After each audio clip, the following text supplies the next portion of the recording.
Welcome to another explainer. Today, we're going to look at the human timeline through a completely different lens. Think of human history like a giant iceberg, right? Above the water, you've got the widely accepted, well-documented narrative, the empires and dates we all learned about in school. But as we plunge below the surface, well, the waters get murkier, the questions get bigger, and the theories get a whole lot wilder. Today, we are tracing that iceberg all the way from the visible peak right down into the deepest, most mysterious waters of alternative historical theories. Okay, let's dive into this, because this simple question fundamentally challenges literally everything we think we know. What if our timeline isn't just a straight line of continuous progress, but more like a fragmented puzzle where someone hid the most important pieces? The sources we're unpacking today, which range from cutting-edge archaeological digs to some highly speculative fringe theories, they all share one common thread. They suggest our accepted human story has some massive anomalies. So let's start near the surface, looking at real, tangible history that just kinda slipped through the cracks. Section 1, Forgotten Empires Resurfaced.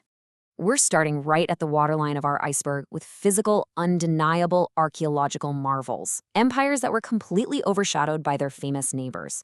Look, everyone knows the Great Pyramid of Giza, but did you know that further south along the Nile, in modern-day Sudan, the ancient Nubians actually built far more pyramids than the Egyptians? No way, right? Thanks to the pioneering 20th century excavations of George Reisner, we now know the Kingdom of Kush was an absolute powerhouse. Reisner's work highlighted how Nubian pyramids contrast sharply with Egyptian or Mayan designs. They have these incredibly unique, steep, narrow bases that were primarily used to tomb royalty. It was a massive, highly sophisticated civilization, almost entirely obscured by the sands of time and, well, the incredible fame of ancient Egypt. Now, shifting our focus over to Mesoamerica, we usually hear all about the Maya and the Aztecs. But long before them, spanning from 1200 to 400 BCE, there were the Olmecs. At sites like San Lorenzo and La Venta, archaeologists discovered these anomalous 50-ton colossal basalt heads. 50 tons! They were carved with absolute precision and somehow transported without modern machinery. And even more fascinating, that famous long count calendar we so often attribute to the Maya, well, actually, scratch that, it was an Olmec invention. They were the true foundational civilization of the Americas, yet for decades, their artifacts were mistakenly attributed to later empires. Moving across the world, stories of incredible human resilience, like the one at the Fortress of Masada, really redefine our understanding of ancient conflicts. Built by King Herod high up above the Dead Sea, this became the site where, in the 1st century, 960 Jewish rebels known as the Sicarii held off a massive Roman siege. It's a breathtaking story of defiance. But what ties this securely to our timeline of forgotten history is that just 20 kilometers away, the Dead Sea Scrolls were discovered in the caves of Qumran. Fragments of similar texts were actually found at Masada itself, linking the fierce resistance of these people to one of the most absolutely crucial religious and archaeological discoveries of the 20th century. Section 2, Astronomical Anomalies in Stone. We're now moving just a bit deeper below the surface of our historical iceberg. We're shifting from grounded, localized history to the incredible, almost inexplicable astronomical precision of ancient megalithic builders. When we think of ancient stone structures, Stonehenge and the pyramids of Giza usually pop into our heads first, but the megalithic temples of Malta actually predate them both. Built starting around 3600 BC, these are some of the oldest freestanding structures on planet Earth. They're so remarkably engineered that they even survived the heavy bombings of World War II. Sure, thanks to some clever sandbagging, but primarily due to the sheer genius of their ancient design. That structural genius is largely due to a specific technique called corbelling. You see, the Maltese builders didn't use mortar. Instead, they cut and fit the stones so perfectly that they just interlocked. This dry stone technique allowed the entire structure to breathe and shift during earthquakes without collapsing. It's brilliant. And they didn't just build for survival, they built for the stars. Temples like Menadra were constructed with such mind-blowing astronomical precision that the rising sun on the equinoxes floods perfectly through the main corridor. How on earth did a society over 5,000 years ago possess such an advanced understanding of both seismic engineering and celestial mechanics? We see this celestial obsession pop up again in Turkey, specifically at Mount Nemrut. Known as the Throne of the Gods, this is the monumental mountain tomb of King Antiochus I of Commagene, built over 2 millennia ago. He erected these colossal 2,000-plus meter-high statues that merged Greek and Persian gods. But here's the kicker. He deliberately aligned the entire sanctuary to perfectly catch the sun's rays during the solstices and equinoxes. It really shows us that for ancient rulers, true power wasn't just about ruling the earth. It was about locking their legacy directly into the cosmos. Section 3. The Atlantis Desert Connection.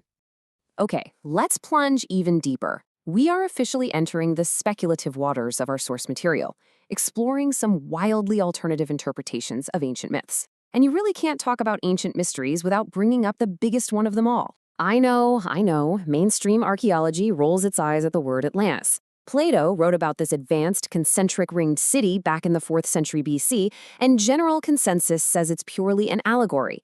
However, alternative theorists propose a geographical match that is, frankly, absolutely stunning. And the crazy part?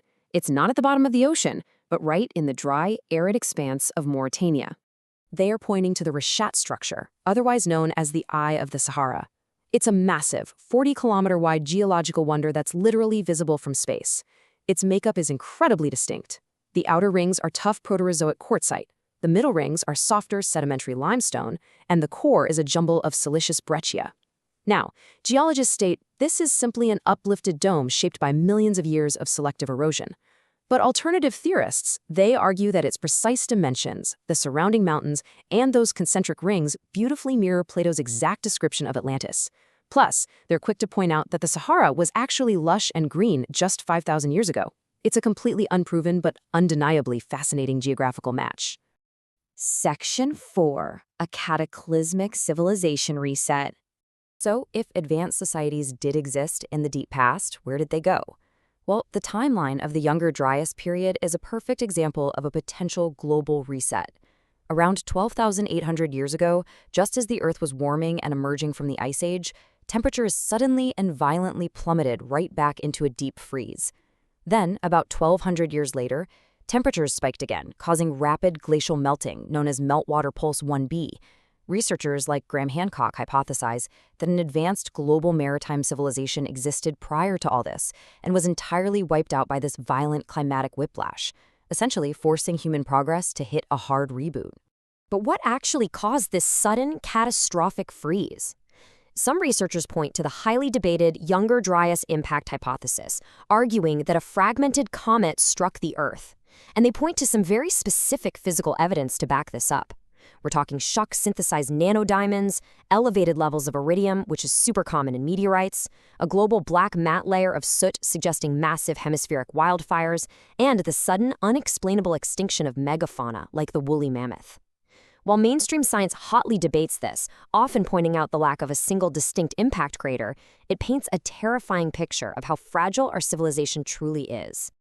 Adding to the sheer complexity of this ancient timeline is our very own DNA. Back in 2008, in the remote Denisova cave in the Altai Mountains of Siberia, scientists discovered a tiny finger bone. But this wasn't just any bone. It belonged to an entirely new, distinct species of archaic humans called the Denisovans. And what's absolutely incredible is that they interbred with modern humans. In fact, Denisovan DNA survives today, predominantly in the indigenous populations of Australasia, like Papua New Guinea. It's concrete proof that the human story isn't a single, straightforward line. It's a tangled, messy web of different human species, sharing knowledge, technology, and genetics deep in our past. Section 5. Extraterrestrial gold miner theories. We have now reached the absolute bottom of the historical iceberg. These are the most highly speculative, controversial, and fringe theories presented in our source material. We are stepping right out of traditional archaeology and straight into the realm of ancient astronaut theory. Thinkers like Zecharia Sitchin and Billy Carson look at the anomalous jumps in human evolution, combined with the bizarre descriptions of gods in ancient Sumerian texts, and they pose a massive question.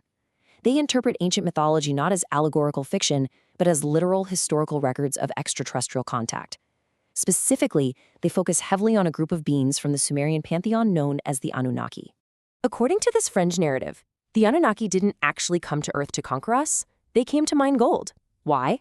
Allegedly to protect the failing atmosphere of their home planet, Nibiru. When the labor became way too physically demanding for them, these theories claim they turned to genetic engineering. They supposedly spliced their own DNA with early hominids right here on Earth to create a hybrid proxy workforce. And the Sumerian term for this first successful prototype? The Adamu. The alleged design requirements for the Adumu were highly specific. The Anunnaki needed a being that was intelligent enough to follow complex mining instructions, but also possessed the raw physical endurance to handle the brutal, backbreaking work.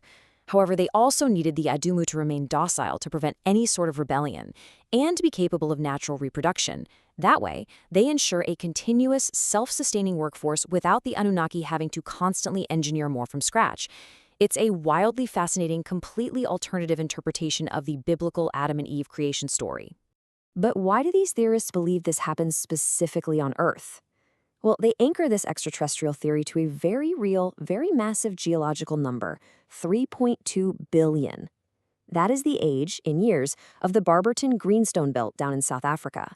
It's literally one of the oldest geological formations on Earth, and it contains some of the richest ancient gold mines known to humanity. Theorists argue that the Anunnaki targeted this exact region hundreds of thousands of years ago, establishing humanity's earliest mining operations right where some of our oldest hominid ancestors were natively evolving. So, what does this all mean? The crucial point is this. From the overshadowed brilliance of the Nubians and Olmecs to the celestial mastery of the ancient Maltese, right down to cataclysmic reset theories and fringe tales of alien gold miners, our historical iceberg is undeniably vast. The sources we've explored today remind us that the human story is likely far older, far more complex, and perhaps far stranger than the standard textbooks suggest. It leaves us with one final, incredibly exciting thought. If our past is indeed a fragmented puzzle, how many pieces are we still missing, just waiting to be dug out of the ice? Keep questioning, keep learning, and I'll see you on the next explainer.